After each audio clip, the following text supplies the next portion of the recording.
ضلع پلوامہ کے ملپورہ لتر علاقے سے تعلق رکھنے والے ارشد احمد سن 2016 میں حادثے کے دوران معذور ہو گئے، تاہم انہوں نے معذوری کو اپنے لیے ہرگز کمزوری یا رکاوٹ نہیں بننے دیا، بلکہ اسے زندگی میں کامیابی کے لیے ایک چیلنج سمجھ کر قبول کر لیا۔ أکِس انسان سٕنٛدِ خٲطرٕ چھِ ہٮ۪مت ضروٗری، ہٮ۪مت پَزِ نہٕ ہارٕنۍ کینٛہہ، ہٮ۪مت پَزِ کَرٕنۍ، چاہے کٲنٛسہِ زنٛگ چھَنہٕ، نٔر چھَنہٕ، چاہے کانٛہہ یِتھ پٲٹھۍ چھُ، چاہے کانٛہہ پیرالایز چھُ، چاہے کانٛہہ نٲتوان چھُ،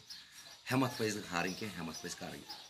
یِتھ پٲٹھۍ مےٚ کٔر ہٮ۪مت، یِتھَے پٲٹھۍ پَزِ سارنٕے کَرٕنۍ ہٮ۪مت۔ ارشد پیشے سے بڑھئی ہیں اور اس وقت وہ ذاتی کارخانے میں نہ صرف خود روزگار کما رہے ہیں بلکہ اپنے ساتھ ساتھ کئی افراد کو روزگار کے مواقع فراہم کر رہے ہیں۔ مےٚ چھِ آسان منٛزٕ 3 نفر تہِ، منٛزٕ 4 نفر تہِ، منٛزٕ 5 نفر تہِ، تہٕ وٕنکٮ۪ن چھِ پرٛٮ۪زنٛٹَس منٛز مےٚ 3 نفر، تہٕ یِم چھِ پانَس کیُتھ تہِ زینان تہٕ مےٚ کیُتھ تہِ چھُ، بہٕ چھُس نہٕ بیٚیِس گژھان مجبوٗر اَتھٕ دارنہٕ خٲطرٕ وٕنکٮ۪ن، بہٕ چھُس وٕنکٮ۪ن پنٛنہِ اَتھٕ داران۔ ارشد نے کاروبار شروع تو کیا ہے، تاہم مالی تنگی اور دیگر مشکلات کے سبب وہ کاروبار کو مزید وسعت نہیں دے پا رہے ہیں۔ اہن حظ روزگار اوس ٹھیٖک پَکان، مگر ایٚکچُؤلی حظ چھِ اَکھ پرٛابلِم اَسہِ، پاوَر نہ چھُنہٕ ییٚتہِ، مےٚ چھُ ڈِزَل دَزان وٕنکٮ۪ن ڈِزَل موٹرَس پٮ۪ٹھ، مےٚ چھُ خرچات تہِ وۄنۍ زیادٕ پٮ۪وان، مےٚ چھِ بَچان رۄپیہِ دَہ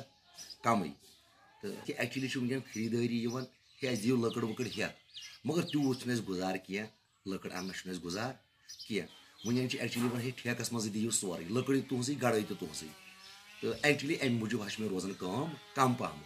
وۄنۍ اگر مےٚ کینٛہہ ہٮ۪لٕپ گژھِ ہا، کانٛہہ مدد کَرِ ہا، بہٕ ہسا آسہٕ ہا یہِ لٔکٕر اَنان پانَے تہِ، پانے آسان لٔکٕر اَنان تہٕ پانے آسان گڑان تہِ، مگر مےٚ چھُنہٕ وٕنکٮ۪ن تیوٗت طاقت کینٛہہ۔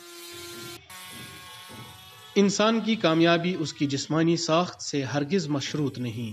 کامیابی کے لیے ذہنی اور فکری صلاحیتوں کے ساتھ ساتھ غیر متزلزل یقین، مصمم ارادہ اور آگے بڑھنے کی صلاحیت و خواہش بہت ضروری ہے۔ پلوامہ کے ارشد احمد اس کی ایک زندہ مثال ہیں۔ ETV بھارت کے لیے پلوامہ سے سید عادل مشتاق کی خاص رپورٹ۔